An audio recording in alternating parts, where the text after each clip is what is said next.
Son is God and God's triune. Being triune is a predicate of God, and you're identifying God with the Son. So the Son would have the predicate of being triune. Even relative identity wouldn't solve this, because being triune would be indexed to the sort of is God. So if you are to the sort of God, so if you say the Son is relatively identical to God, he would still share the same set of properties under that sort of. So the Son would still have the property of being triune. The Son cannot be triune. So hold on. Right, doesn't this presuppose... So there's no way to get around. This. Let me fucking answer, dude. Right, doesn't this presuppose like some transitivity? No. Yeah, it does. How does it presuppose transitivity? Or like at least like some... Well, there would be transitivity over the sort of. Even relative identity cannot deny that. Insta-substitutivity. Yeah, but it would be over the sort of. Even relative identity, even like someone who rejects like absolute identity in favor of relative identity, you cannot completely deny transitivity, symmetry, reflexivity, because these properties of identity would still apply over the sort that dominates the identity relation. So no, I don't have to accept that identity is transitive. That's not true. No, but like even if you reject the classical account of identity, where identity is the strongest equivalence relation as reflective, transitive, or symmetric. Account? I don't believe there's a classical account. No, that's what philosophers call classical account. Even if you reject that account, you're going to... What you're saying? Who does it come from? This what you call the classical account. Who does it come from? Who does this come from? Yeah, let's say like Frege or something. I mean,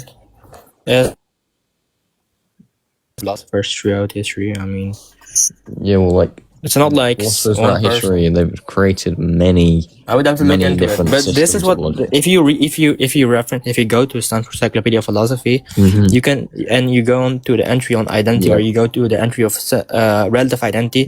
It portrays the standard account of identity, what philosophers call classical identity. So you can just read that. It will tell you what the standard account of what philosophers portray as the classical account of identity.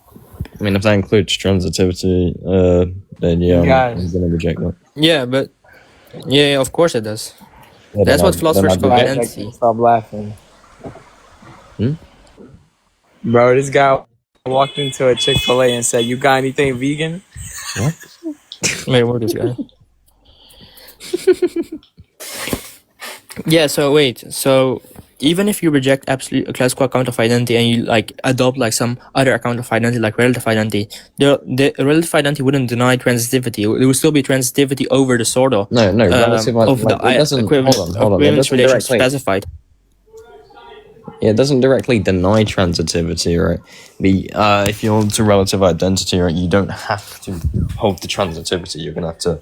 Wait, can you define relative that as an axiom in your system, or have some other axioms concerning identity? Wait, Trinitarian, can you define relative identity real quick? Relative identity is the view of identity from Peter Geach, whereby identity is a free-place predicate and requires a sorter. Yeah, but I would say what's more relevant here is Leibniz law. So if X and Y are identical, and X and Y share the same set of properties. So Son and God are identical. Being triune, Son and God are identical. Being triune is a property indexed to the sort of God. Son and God, Son is identical to that sort itself, so the Son would be triune. What's your refutation to that? I mean, what if I reject Leibniz law? What do you reject Leibniz law? Yeah, what if I do? Yeah, but then you cannot explain what would make them identical. Bro, you cannot reject. You cannot provide some metaphysical. You have to provide some metaphysical account of what constitutes this identity relation. Otherwise, there wouldn't be some identity relation. Do you reject the law of identity, Trinitarian? It would just be primitive. Get out, man! You're a pagan. Dude, this guy's a joke. This guy's trolling. Wait, do you reject the? That's an affirmative. It doesn't tell me anything. Do you reject the law of identity relation? Yo, Trinitarian, do you reject the law of identity? They're predicated in the same respect. I could invoke some kind of for example, Baxterian inferior aspects, which will avoid that. Okay, so what would constitute this identity relation? What would constitute an identity relation? Yeah. I mean, it's sort of primitive. It's just X and Y. That's just a code. Like saying X, like identity relations are primitive. That's just a code. Like I can say no. I can say anything is primitive. Like it doesn't affirmative. It doesn't tell me anything. Anything will have primitiveness. Yeah, that's just God is in complete mystery. that's not an explanation. You're not offering me anything substantive. You're just saying it's primitive. Like I can say, yeah, we have an identity relation that's primitive. That doesn't explain Yeah, right. anything. It's just saying these things co-refer. Yeah, okay. What does it mean to co-refer? Or that can be relative to a sort of. Okay, relative to the sortal. So relative to the sortal God, they co-refer. The sortal God is defined by the property or predicate of being triune. So the Son would be triune if they co-refer. Because being triune is indexed to the sortal God. So the Son and God are identical under that sortal. Therefore, the Son would have to bear that property of being triune. What are you saying? I'm saying triune in what sense? What do you mean triune in one sense? Triune, I just interpret triune to be meaning 3%. And even Thomas Aquinas, he explains that we could say God is Trinity insofar as we're referencing the divine essence. So being triune would be indexed to the divine essence, which is the sortal under which the identity relation is specified. Wait, hold on. Wait, do you think Leibniz law applies to just strict identity? No, it also applies to relative identity. No, I'm asking, I said strict identity. What do you mean by strict identity? Strict identity is just two things being the same thing in like the most way possible. Yeah, but I'm saying Leibniz law, the principle that if X and Y are identical, then they share the same set of properties. This would also apply to sortal relative identity, because when you say X and Y are identical under a sortal, they would share the same set of properties under the sortal. You can have a modified Leibniz law under relative identity, whereby that's what I'm saying. So the Son and God will be identical under the sortal God. The sortal God has the property of being triune indexed to it. So the Son, if identified with that sortal, would have the bear that property as well. What sense is God predicated triune?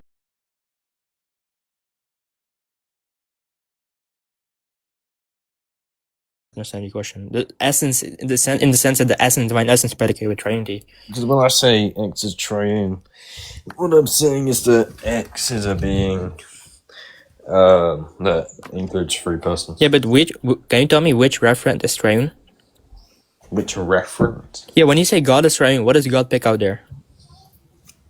What does God pick out? Yeah, when you say the statement God is triune, what does God pick out? Yeah, it picks out Yahweh. It picks out the being of God.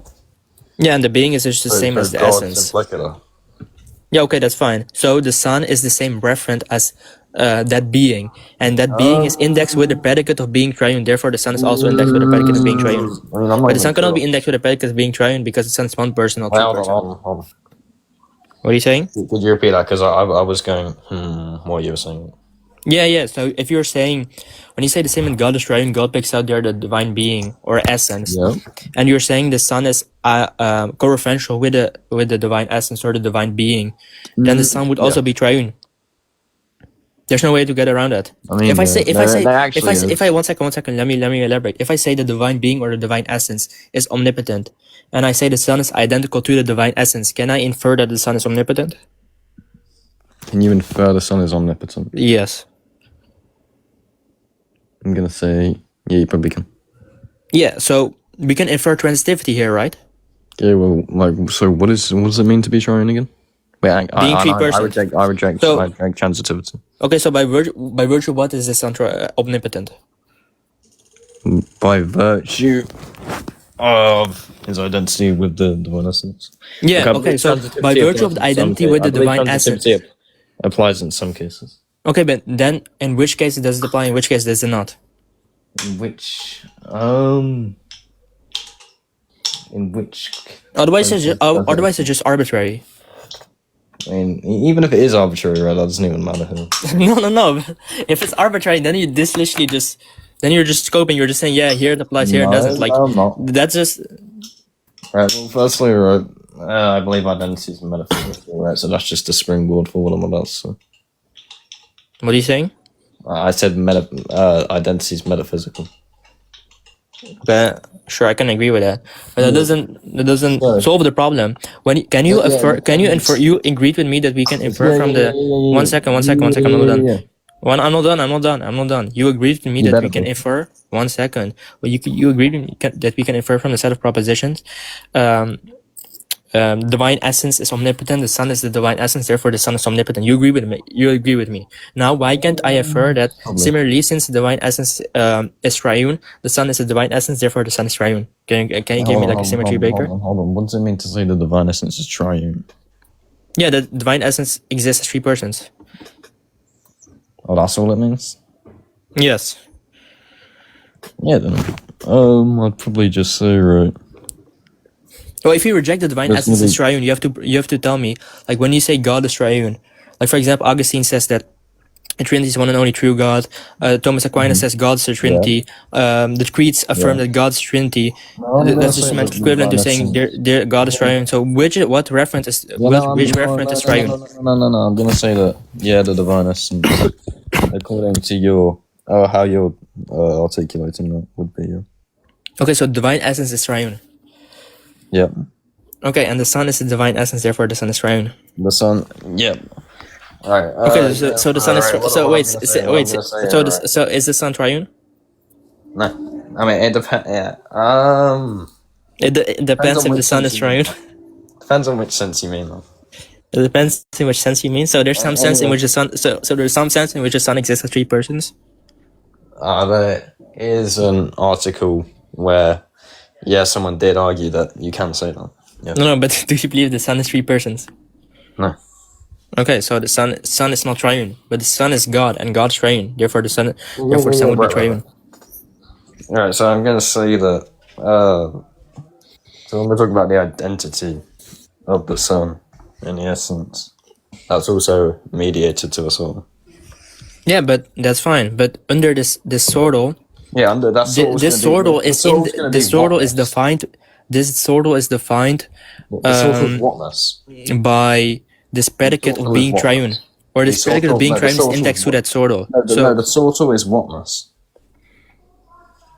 It doesn't matter. The sortal is predicated. Sortal is predicated with the predicate of being. One second. Because when we're predicating triunity, right, that's concerned with who-ness. It is concerned with who-ness? Yeah. Yeah, but is it still a property or predicate of the divine essence? Yes, it's a predicate. Okay, so if it's indexed to the divine essence, that would mean that if X and Y are identical under that sortal, they would share the same set of properties under that sortal. So the Son would share the property of being triune. No, because the sortal would be the whatness of the divine essence. The sortal would be the whatness. Yeah. Do you know what the sortal is? First of all. Yeah, it's what we use to count. It's a type. Yeah, but like, so can you elaborate more on what it is? Sortal, I just take it to be like a categorical similarity between X and Y. It's just like a kind of thing. Yeah, so I can say that's defined by like a set of predicates or properties. I can say that the similarity qua whatness. Wait, but if it's a who-ness, why is it predicated to divine essence? Because divine essence defines what God is. Then you just contradicted yourself. Because intrinsic to it, right? But does the divine essence define what God is or who God is? If there's something intrinsic to O, then yes, these intrinsic whatever, like quasi items or whatever you're talking about. Yeah, but the divine essence are predicated of O. Yeah, but do you believe the divine essence function is to define what God is or who God is? It depends firstly on how you're defining it. I've heard people define that in many ways. Yeah, what is the divine essence? What is it? Yeah. What do you take it to be? Do you just treat it as a set of essential properties for what it means to be God? Just the fundamental ontological principle of God. Ontological ground for God? What? Yeah, but that's fine. If you are saying X and Y are identical under the sortal X called the divine essence, and the sortal X, which is this count noun or this criteria for this individuation, is indexed with a set of properties which includes being triune, then they would be identical to it. There's you're just scoping, you're just saying it's a who-ness, but it's still ultimately a predicate or property that indexed to the sortal. And relative identity says that if X and Y are identical under the sortal, one second, I'm not done. Relative identity simply says if X and Y are identical under the sortal F, relative identity agrees, they would share the same set of properties under that sortal. Not necessarily. Don't necessarily. Like you can be a relative. No, that's what. No. But that's what relative identity states. If relative identity hold to relative identity and reject that, right? But most people would hold to that version. Wait, you don't hold relative identity? What? No, I just said you can hold to relative identity while rejecting the qualified version of Leibniz law. I'm Wait, saying so most people, most but relative identity theorists would accept it. That's all I'm wait, so saying. what does it mean for x and y to be identical in their sortal? The sortal would be defined by a set of predicates, right? Yeah, so I'm saying yeah, I agree with that. Yeah, and the set of predicates includes the predicates of being triune. Mm-hmm. Yeah, so the sun would bear the predicate of being triune. Yeah, no, because I'm gonna say what the sortal is the oneness of God. The sortal is the oneness of God. Yeah. Okay, and this oneness is and this defined by this predicate of being triune. No. Okay, so where do you predicate triune to the divine essence then? Why? Because we can also speak about it as its who-ness insofar as this who-ness. Yeah, but then you need two sortals. Oh, you get mad at me for not letting you finish, bro. Okay. No, but you're inventing your own stuff. No one says this. As I don't care. Yeah, you're just wait. Before you said identity is primitive, hold on, you said you no. reject transitivity. No one says that. Hold on. Even the relative identity proponents don't say that. I assume you're just trolling here. People say people. You don't think people reject transitivity? I believe people. Do you reject classical logic? Well, define classical logic. The three laws of logic and Three bivalence. laws of logic. Yeah. No, I'd say I affirm it. But how is under the law of identity? Identity is understood by philosophers to be the strongest equivalence relation that's both reflexive, symmetric, and transitive. Well, if Under that's the law how- of identity. if that's how you're defining or fleshing out the law of identity, and you're saying, right, this is what we call classical logic or what have you, then I'd reject that. Yeah. Oh wait, so you reject classical logic? I mean, under how you're defining it, yeah. No, that's how philosophers define it. Okay, yeah, under how you and these philosophers you speak of. No, this is how all the philosophers define it. I just included them. Yeah, this is how I all the philosophers included them, define it. dude. I included them. Okay, can you tell me a philosopher who doesn't define it like this? Dude, I included the Okay, you philosophers. included them. Okay, so you reject classical logic. Sure. Okay, bro. Why are you up there, bro? Dude, easy. This guy's done. You reject classical logic. Well, I mean, can you demonstrate the law of No, transitivity? you're done. You reject You classical demonstrate- logic. Bro, this Dude, guy there's no- reject, bro. Dude, you rejected classical Demonstrate. logic. Yo, He's done. This guy rejected classical logic when he said. Reform. What did you Let me say? finish. When he rejected the transitivity law by Leibniz. If you reject the transitivity law by Leibniz, you can reject Leibniz, also the not law. Leibniz. Let me finish. You're automatically rejecting the law of identity. Are you okay? Yeah, this guy's done. He rejects classical logic.